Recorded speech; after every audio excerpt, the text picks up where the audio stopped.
Manake tunaambia kwamba kana Allahu wala makan, Mwenyezi Mungu alikuwako, wala hakuna wakati ambapo hakuna sehemu yoyote, hakuna makani, hakuna mbingu, hakuna ardhi, hakuna arshi, hakuna chochote. Wa huwa al'an, na yeye hivi sasa Mwenyezi Mungu ala ma alayhi kana, yuko vile vile alivyokuwa wakati kabla hajaumba mbingu na ardhi, hajabadilika.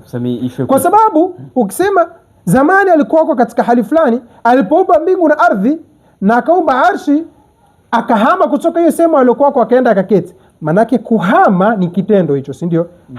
Manake ni hadith. Hakikuwako, umehama kikakuwako. Manake tayari ushainasibisha sifa ya hadith kilichozuka na nani? Na Mwenyezi Mungu. Na sote tunafahamu kwamba Mwenyezi Mungu Subhanahu wa Ta'ala sifa zake ni kadima. Si ndio? Sifa zake ni za kitambo, sio haditha, sio zenye kuzuka. Kwa hivyo hilo pia usilisahau wakati unasema hivyo. Kwa maana lazima ukisema Mwenyezi Mungu, ukisema tu arshi ni kiumbe, juu ya mbingu ni kiumbe, tayari ushatuambia kwamba Mwenyezi Mungu alikuwa katika hali fulani baada ya kutengeneza makao makuu yake sasa kwa itikadi zao au ofisi yake, akahama sasa huko alipokuwa akaenda kwenye ofisi yake. Tuko vizuri sana. Kitu ambacho kwamba ni kinyume na itikadi za Uislamu, ni kinyume na itikadi ya Mtume sallallahu alaihi wasallam, bali ni kinyume na itikadi za masahaba na salafu salih. Katika kitabu Al-Farq Baina Al-Firaq, Al-Farq Baina Al-Firaq, ananukuru maneno ambayo kwamba yalionukuliwa kutoka kwa Sayyidina Ali. Sayyidina Ali ni sahaba Mtume sallallahu alaihi wasallam radhiyallahu ta'ala anhu arda, hakuna asiyefahamu. Imam Ali anasema khalaqa Allahu al-arsha idhaharan liqudratihi, Mwenyezi Mungu Subhanahu wa Ta'ala aliumba arshi kwa ajili ya kutuonyesha uwezo wake.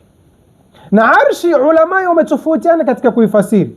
Wengine wamesema ni kiumbe kikubwa ambacho kwa Mwenyezi Mungu alikiumba kwa ajili ya kuonyesha uwezo wake, na mwanzo tumesema kumtambua Mwenyezi Mungu tunamtambua kupitia viumbe wake. Wengine wakasema la, arshi ni ufalme wa mbingu na ardhi. Kwa hivyo kwa tafsiri hii au ile, maana ya kuumbwa arshi ni Mwenyezi Mungu kutuonyesha uwezo wake, la makana lidhati, si sehemu ya dhati yake. Maswahaba, hii itikadi ya kisahaba, hiyo ni itikadi ya maswahaba Maulana, na ya Waislamu wote, na Waislamu wote wanaitakidi hivyo. Lakini masalafi wanasema annao hina hamalu al-arsha, wakati walipobeba arsha, wa fawqahu al-jabbar, Mwenyezi Mungu juu ya arsha. Wameshapingana hapa. Kwa hivyo itikadi ya Waislamu na itikadi yao ni sawa sawa, tofauti. Wacha tuendelee. Fi izzatihi wa bahaihi, akiwa katika utukufu wake, akiwa katika uzuri wake. Walipobeba hiyo arshi, ikiwa Mwenyezi Mungu ameketi juu yake kwa mujibu wa itikadi zao, ilikuwaje? Asema dhaufu walidhofika malaika an hamlihi, wakashindwa kumbeba. Kwa maana Mwenyezi Mungu ni kiumbe au Mwenyezi Mungu ni mwili, unachukua nafasi na una uzito kama vile kila kitu ukisema ni mwili lazima na kiwe kina uzito, si ndio? Kwa hivyo Mwenyezi Mungu ni mzito kweli kweli kulingana na itikadi zao, wakashindwa. Wastakanu, wakaserenda, hawawezi tena. Maana hizi ibara tu zinakuonyesha kwamba wanamuitakidi vipi Mwenyezi Mungu. Ikawaje? Wajathau, wakapiga magoti ala rukabihim, juu ya magoti yao. Wakashindwa kabisa kusimama na arshi, wakapiga magoti. Kisha ikawaje? Hatta luqinu la hawla wala quwwata illa billah, mpaka wakatamkishwa neno la hawla wala quwwata illa billah. Walipolitamka hilo neno sasa, fastaqallu bih, wakambeba Mwenyezi Mungu akiwa juu ya arshi. Biqudratihi, biqudratillahi, kwa uwezo wa Mwenyezi Mungu, wa iradati, na kutaka kwake. Walaula dhalik, na lau sikutamkishwa la hawla wala quwwata, mastaqalla bihi al-arshu, arshi isingembeba. Kwa maana hii wanaitakidi kwa Mwenyezi Mungu anabebwa na kiumbe wake. Wala alhamala, wala wabebaji wa arshi, wala samawati wal ardu, wala mbingu na ardhi. Kwa maana hii wanaitakidi kwa Mwenyezi Mungu amebebwa na mbingu na ardhi, wala manfihina, wala waliomo ndani yake. Lakini itikadi za Waislamu la, Mwenyezi Mungu hahitaji mbingu wala ardhi wala arshi. Haya, vipi tena? Baada ya hapo maneno yakamalizikia kwa kusema walau qad shaa, na lau Mwenyezi Mungu angelitaka, lastaqarra ala dhahri ba'udhatin, angeliketi juu ya ubawa wa mbu. Anatoa mfano kwa kukosea, kutetea mambo aliyokosea. Naam, ndio manake pale tukasema kwamba hao masalafi na mashekhe wao wana itikadi mbaya ambazo kwamba Mayahudi hawana itikadi hizo. Maana Mayahudi pamoja na utovu wao wa nidhamu haijawahi kunukuliwa maneno kama haya kutoka kwao. Wakristo pamoja na utovu wao wa nidhamu kwa Mwenyezi Mungu hawajawahi kunukuliwa maneno kama haya. Mapagani pamoja na utovu wao wa nidhamu hawajawahi kunukuliwa maneno kama haya. Bali Budha, wafuasi wake hawezi kusema kwamba Budha haweza kubebwa na nani? Na mbu. Asema Ibn Taymiyyah lau angelitaka. Hapo tuanze kwanza kuchambua walau qad shaa. Maana yake baadhi ya watu wanaweza kuona hii ni shubha. Muona amesema Mwenyezi Mungu angelitaka. Tunarudi katika itikadi ya Uislamu, katika ilmu al-aqida. Kila kitu unachokisema kumuhusu Mwenyezi Mungu na mtume na malaika kina kanuni yake ambayo kwa Mwenyezi Mungu ameiweka, mtume sallallahu alaihi wasallam na ulama wamezisherehesha. Mashiatullah, kutaka kwa Mwenyezi Mungu, je, kuna taalaki na nini? Yani kuna fungamana na nini? Je, mashiatullah, kutaka kwa Mwenyezi Mungu kunaweza kutaalaki ni kitu ambacho kama mustahil? La la la la la. Mashiatullah la tata'allaq bil mustahil wala tata'allaq bil mustahilat. Kutaka kwa Mwenyezi Mungu hakutaalaq, hakufungamana vitu ambavyo ni mustahili katika dhati yake. Tuseme hapa Sheikh kakosea kabisa vikubwa. Kikanuni ni makosa makubwa, ukafiri kikanuni toba. Mashiatullah, kutaka kwa Mwenyezi Mungu kunafungamana na vitu ambavyo kwamba havipingani na uwezo wa Mwenyezi Mungu. Kwa maana hiyo tunamaanisha nini? Maana yake ukisema Mwenyezi Mungu angelitaka ukafanya, hii ndio shubha yako. Angetaka, tutaiweka hii pembeni, kisha tukamleta mulhid mpagani akatuambia Mwenyezi Mungu angetaka angejibadilisha kuwa uji alafu nikamnywa, au angejibadilisha kuwa kama mtu, au angejibadilisha kuwa kama mtu akaja nikamchinja, au angejibadilisha kuwa kama kuku nikamchinja nikamla siku ya Idi. Mwingine naye atasema Mwenyezi Mungu angelitaka angegeuka kuwa nzi alafu nikamweka katika chupa nikamfunga alafu nikamtupilia baharini asitoke. Haya ukiyakataa, hili utalikubali vipi? Kwa sababu yani hii tuloitoa ni mifano ya vitu ambavyo kwamba ni mustahil, yani vinapingana na nini? Na usawa, yani na uhalisia ulivyo. Kwa maana vitu kama hivyo kutaka kwa Mwenyezi Mungu hakufungamanishwi na vitu kama hivyo. Kwa maana hiki ni kitu ambacho kama ni mustahil, amejaribu kukiambatanisha na mashiatullah, kitu ambacho kama kinapingana na itikadi ya Uislamu. Akasema fastaqallat bihi, Mwenyezi Mungu angelitaka angebebwa na mbwa kama mbwa anaruka naye. Mungu angebebwa na mbwa. Angebebwa na mbwa, ndio. Sasa bado anaonyesha kwamba yeye Mungu anakaa, yani pia. Wacha sikia. Asema fa kaifa ala arshin adhim, basi vipi wapinga kukaa Mwenyezi Mungu juu ya kitu kikubwa? Kwa maana ya maneno haya wao wanaitakidi kwamba arshi ni jiti kubwa, Mwenyezi Mungu ndo ameketi hapo. Kwa maana hiyo arshi ni kubwa kuliko nani? Kuliko Mungu, kuliko Allah subhanahu wa ta'ala.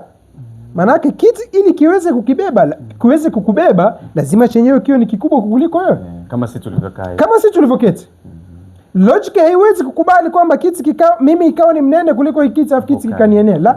Lazima kiti ni kikubwa. Kwa hivyo asema ikiwa Mungu aweze kuketi katika ubao wa mbu na mbu akambeba, vipi wapinga kukaa kwa Mwenyezi Mungu juu ya arshi ambayo kwamba ni kubwa, akbar ambayo kwamba ni kubwa, minas samawati wal ardhi, kuliko mbingu na ardhi. Wa kaifa tunkiru, na vipi unapinga, ayuha nafaju, ewe jitu lenye kiburi, anna arshahu, ya kwamba arshi yake yuqilluhu, inambeba. Manake mawahabi wakibano na watu wasema la, sisi hatusemi Mwenyezi Mungu ameketi juu ya arshi. Haya ndio maneno ya mashekhe wao. Wa kaifa tunkiru ayuha nafaju anna arshahu yuqilluhu wal arshu akbaru minas samawati sab'i wal ardhina sab'i. Kwa maana hii yote ni mikazo kwamba waitakidi Mwenyezi Mungu amebebwa na arshi. Habibi, maneno haya wakati tulipoyasema kwenye kikao kimoja na hatukuja na kitabu namna hii, Walipinga masalafi wenyewe wakasema la, anamsingizia Ibn Taymiyyah huyo. Tumsingizie Ibn Taymiyyah kwa maslahi gani? Tukaja katika jalsa nyingine tukayatoa haya maneno kupitia katika kitabu chake. Wakasema la, maneno haya amenukulu tu, hajasema yeye. Amenukulu kutoka kwa nani? Kutoka kwa mtu ambaye kwamba yeye alikuwa anamkubali, na maneno haya hakuyanukulu hapa isipokuwa ni kwa kuyakubali. Na ala fikra, haya maneno aliyanukulu katika mnasaba gani? Aliyanukulu katika mnasaba wa kupinga itikadi hii au alinukulu katika mnasaba kuisupport? Haya maneno aliyanukulu kwa sababu hii kitabu amekiandika kumradi al-Imam Fakhrur Razi. Al-Imam Fakhrur Razi al-Ash'ari aliandika kitabu amchukua kinaitwa Asasu Taqdis, akivunja itikadi zao hizi za tajsim. Yeye akaja akakiandika kitabu hiki Bayanu Talbis al-Jahmiyya. Tuko vizuri sana, kinaitwa Bayanu Talbis al-Jahmiyya fi ta'sis bid'ahim al-kalamiyya au naqdu ta'sis al-Jahmiyya. Hii ta'sis maana yake ni Asasu Taqdis ya Imam Fakhrur Razi. Kwa hivyo kitabu aliradi itikadi ya Imam Fakhrur Razi. Al-Imam Fakhrur Razi anafasiri Ar-Rahmanu ala al-arshi istawa, ya kwamba Mwenyezi Mungu mwingi wa rehma amelingana sawa juu ya ufalme wake. Maana yake nini? Maana yake ufalme wake wa mbingu na ardhi uko chini ya milki yake. Ndio maana Ar-Rahmanu ala al-arshi istawa.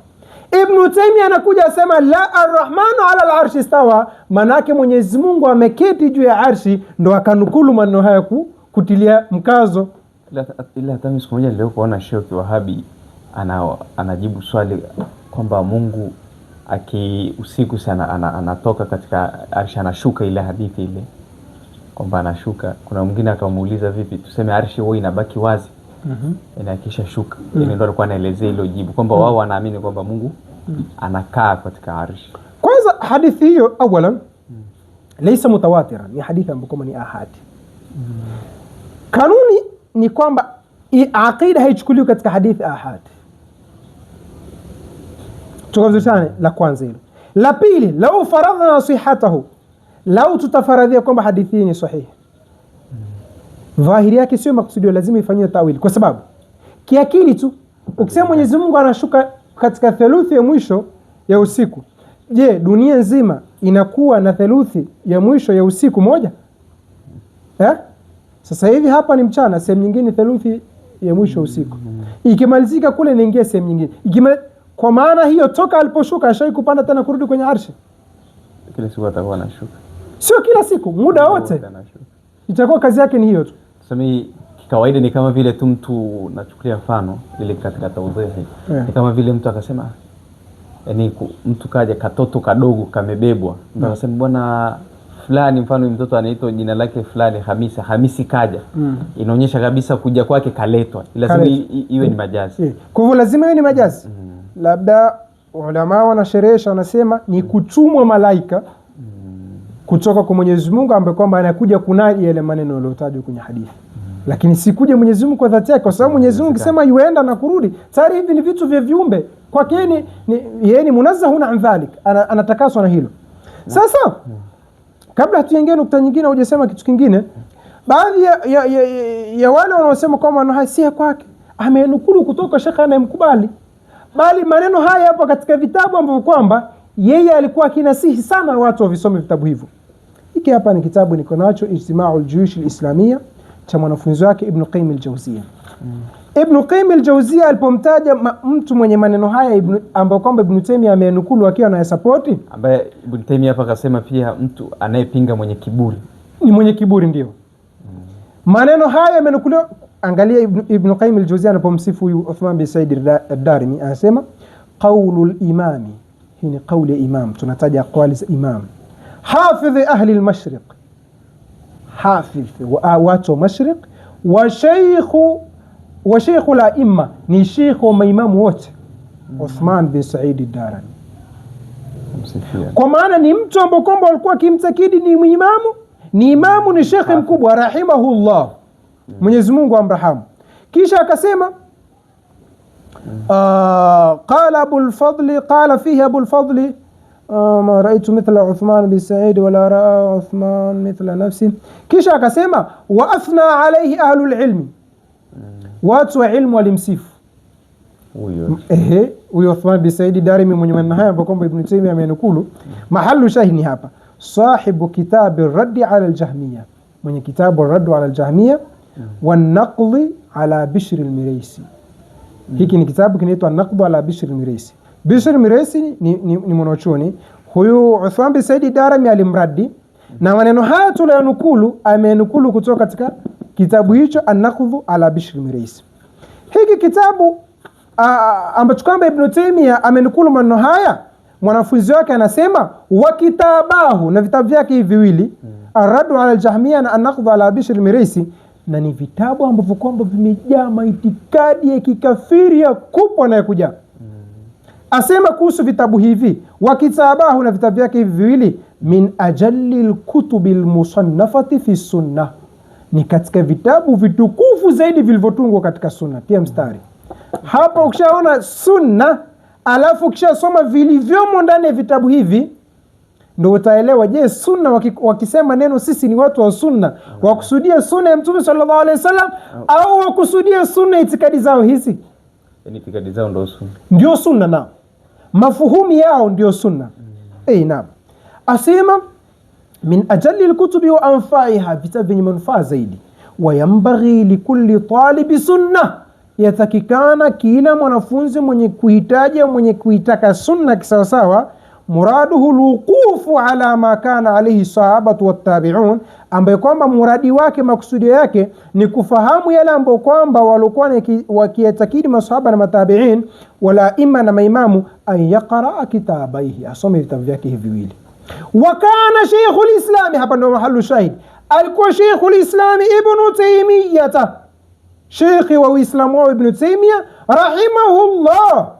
Maneno haya Ibn Qayyim Tobasi yangu, yusi bihadhaini alkitabain, alikuwa akihusia sana kuhusiana na vitabu hivi viwili, ashadda alwasiyya, akihusia watu usia wenye mkazo zaidi, wa yu'azzimuhuma jiddan, na akivitukuza sana vitabu hivi. Wa fihi ma, na ndani ya vitabu hivi viwili, min taqriri tawhidi wal asma'i was sifati bil aqli wan naqli ma laysa fi ghayrihima. Ibn Qayyim al-Jawziyya asema ndani ya vitabu hivi kuna maelezo yanayohusiana na tauhidi na majina ya Mwenyezi Mungu na sifa zake kwa ushahidi wa akili na dalili, ambavyo kwamba havipo vitu hivyo katika vitabu vingine visivyokuwa viwili hivi. Na kweli havipo tabani. Kwa hivyo tunaposema maneno haya Ibn Taymiyyah amenukulu kutoka kwa Uthman bin Said Darimi, lazima mjue kwamba mtu huyu alikuwa na nafasi gani katika moyo wa Ibn Taymiyyah, katika itikadi zake na itikadi za wafuasi wake. Lazima mjue kitabu hiki alichonukulu maneno haya kilikuwa kina nafasi gani kwa yeye na kwa wanafunzi wake na kwa wafuasi wake. Sami hiyo itikadi ambayo anahusia haipatikani sehemu zingine, ndio hizo. La, haipatikani zaidi vitabu hivi. Mungu kakaa kwenye arshi. Mungu kakaa kwenye arshi, Mungu anabebwa na mbu na mfano wake. Malaika wameshindwa kumbeba Mungu. Malaika wameshindwa kabisa, wakapiga magoti wakasema tunakufa sisi. Inna lillahi wa inna ilaihi rajiun. Hii ndio itikadi ya Kiwahabi. Naam, hii ndio itikadi ya Kisalaf. Sasa ndio tunasema huu ndio uhalisia wa itikadi zao, na haya huwa hataki yasemwe. Lakini wewe kumsikia shekhe yote wa Kiwahabi akianukulu maneno kutoka katika kitabu hiki, wanasema gato tu na tauhidi ya kweli. Bas haya mbona hamyafukui watu wakayajua?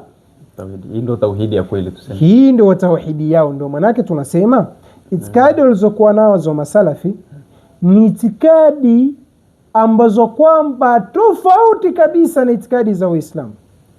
Na ile sasa haya hata kuna hadithi zinathibitisha haya mambo, kwa sababu wanasemaga kila kitu tunaegemea katika nani dalili. Ala fikra, sio kila hadithi unaambia kwamba maneno haya ni ya Mtume, kweli maneno ya Mtume, kwa sababu wanasemaga hadithi sahihi. Ala fikra, katika mbinu za Mawahabi ni kwamba wakiwa na itikadi fulani lazima hata kama hadithi ni maudhui, yani ni ya kutungwa ya uongo, lazima waisahihishe ili itilie nguvu. Na ndio manake Barbahari katika kitabu chake kinaitwa Sharh Sunna alisema ukimletea mtu sunna akawa haitaki ataka Qur'ani, ujue huyo ni zindiki. Maana yake nini? Maana yake ukimletea mijineno ya hovyo kama hii tuloisoma, maana yapo katika kitabu kinaitwa Kitabu Sunna. Kitabu anaonea kinaitwa Kitabu Sunna. Ukifunua unakuta mijineno kama hii. Mbona haipo katika Sunna? Unakuta miji hadithi ambayo kwamba ya kuoza, ya kunuka, miji hadithi maudhui ya kutungwa. Haifai kunasibishwa na mtume. Haifai kunasibishwa na mtume. Wao wameitilia nguvu. Wakwambia ukiona mtu namletee sunna akakuletea mathalan aya laysa kamithli shay'un wa huwa samiul basir, ujue mtu huyu ni zindiq. Manake nini? Manake hapo waziweka akili za wafuasi wao katika boksi na kuwazuia kabisa, msikubali kujaji hata kama maneno yapingana na Qur'ani, msikubali kuingia katika hiyo mijadala, kwa sababu wajua wakiingia katika mijadala hiyo wataikataa hizo itikadi zao. Kwa hivyo ndio manake wao mara nyingi utasikia sunna kuliko Qur'an, na uhalisia ni kwamba sunna ili ikubalike kuwa ni sunna, ili tuseme haya ni maneno ya Mtume sallallahu alaihi wasallam, lazima iendane na Qur'ani. Lakini wao wasema la, Qur'ani yahitaji zaidi sunna kuliko sunna kuhitajia Qur'ani. Kwa sababu gani? Haya yote ni mazingira waliotengeneza ili waweze kupenyeza itikadi zao kwa watu, na watu wasiweze kuzijaji, kwa sababu washaambiwa kwamba sunna inapawa kuliko Qur'ani. Mahali hapo sio sawa. La, kitu ambacho kwamba kina khalifu kabisa. Bali wacha itikadi zetu sisi, bali itikadi hizo zenye kuhitalifiana na hiyo itikadi ndizo itikadi za masahaba. Masahaba hadithi walikuwa wakizipima na Qur'ani. Hadithi ikipingana na Qur'ani wanaitupa kwa debele taka. Nitakutolea mfano mmoja tu. Sayyida Aisha radhiallahu ta'ala anha wa ardaha aliambiwa kwamba Abdullah ibn Umar ahadithia watu kwamba Mtume sallallahu alaihi wasallam amesema kwamba maiti anaadhibiwa kwa watu wake kumlilia. Sayyida Aisha aliposikia maneno haya alisemaje? Yarhamullahu Aba Abdurrahman au rahimallahu Aba Abdurrahman ama innahu lam yakdhib walakinahu akhtaa au nasib. Akasema la, Ibn Umar amekosea au amesahau, hajasema urongo. Kisha akasema, nafikiri tushaye kunukulu hadithi kwa urefu, tanukulu mahallu shahid. Akasema Mtume sallallahu alayhi wa sallam hajapatapo kusema kwa Mwenyezi Mungu anamwadhibu muumini kwa sababu ya watu wake kumlilia. Hakika Mtume alipita kwa mama au kibibi cha Kiyahudi, watu wake walikuwa wanamlilia, akasema huyu anamlilia lakini anaadhibiwa kaburini, yani anaadhibiwa kwa ukafiri wake, sio kwa sababu ya kuliliwa. Tuko vizuri sana. Kisha mwisho mahalu shahid ni kwamba Sayyida Aisha radhiallahu ta'ala anha wardaha akasema hasbukum kitabullah, kinakutosha nyinyi kitabu cha Mwenyezi Mungu, wala taziru waziratun wizra ukhra. Lakini mawahabi wanasema na Aisha anasema kinawatosheni kitabu cha Mwenyezi Mungu. Kwa maana mahalu shahid ni kwamba Sayyida Aisha amepimanisha hii hadithi, mbona inakhtalifiana na Qur'ani. Kwa maana hiyo kipimo cha masahaba cha kuzitambua hadithi sahihi au dhaifu ni Qur'an. Ujue kwamba wakati wa masahaba ilikuwa baina ya mtume, baina ya hadithi na mtume labda mtu mmoja tu, ila alipokea na mtume basi. Hakuna masala ya asanid, hakuna masala ya rijal. Kwa hiyo pia hapa tunapata kanuni kwamba wakati tunapoisoma hadithi kujua ni sahihi au dhaifu, kabla hatujaanza kuwasoma wapokezi wake, lazima tuchukue kanuni ya mwanzo ambayo kwamba walitumia masahaba katika kujua hadithi sahihi na dhaifu, ambayo kwamba ni Qur'ani. Na mifano kama hii iko mingi, hasa kwa Sayyida Aisha radhiallahu ta'ala anha. Lakini masalafi wao wanasema la, hadithi Qur'ani ili tuikubali lazima iendane na hadithi. Kipingana na hadithi tutatupa aya, tutachukua hadithi. Ina tuseme kitu gani unawaambia na unaushauri wale ambao watazamaji wetu wanaotufuatilia na pia wale masalafi ambao wako ambao wanaosikiliza? Naam, watu ambao kwamba wanaotufuatilia, nasaha yetu kwa wao ni haya mambo wayasome. Yani waingie kuyasoma haya mambo wakiwa hawana itikadi hii ya kundi hii wala lile. Wasome ukiwa neutral. Na siku zote ukitaka haki katika utafiti, tatizo letu sisi hatuna kanuni za utafiti, na wengi hatujasoma, hatujui kanuni za utafiti. Kikanuni ni kwamba unapotaka kukitafiti kitu usiende na majibu yako tayari pale. Sasa tatizo la watu wengi wanaotufuatilia ni kwamba Tunapoyasema mambo haya hawayajui toba, tuna uhakika huo. Wanapoingia kuyatafiti wanakuwa na jibu lao tayari. Kwa hivyo wanalazimisha ule utafiti unaofuata uendane na yale majibu yao, kitu ambacho kama ni kinyume na kanuni za tafiti. Kanuni za tafiti ni kwamba unapoingia katika utafiti uingie huna jawabu. Tafiti ndo ikupe jawabu. Tafiti ndo ikupe dira uende kushoto au kulia. Sasa ikiwa una jawabu lako tayari, kwa nini uingie kufanya tafiti? Haina maana. Hakuna haja. Kwa hivyo tufanye utafiti kwa kufuata kanuni za tafiti. Usiangalie itikadi hii ni ya fulani, ni ya Allan, hili amelisema yule si mtu wangu. La, usiangalie hivyo. Alhaqu la yu'rafu birrijal, i'rif alhaqa ta'rif ahlahu wa'rif albatila ta'rif ahlahu. Inna alhaqa walbatila la yu'rafani biaqdari arrijal. Naam, hadi hiya wasiyati. Na sisi tutaendelea kila siku za Shafi inshallah, kila halaka tutakao tunafanya ni kuhakikisha watu wanaelewa haraka za Kiwahabi biidhnillah, na Mungu atuafikie inshallah na tusimamie tuweze kulitimiza hili na kuokoa vijana wengi, kwa sababu naamini kuna watu wanafuatilia na wanaelewa pia na wanakubali katika hizi fikra inshallah. Bali muendelee kutufuatilia na sisi tuendelee kufanya harakati kama hizi, ili mradi tu inshallah tuweze kuwaokoa na sisi Mungu atulipe thawabu zaidi inshallah. Wassalamu.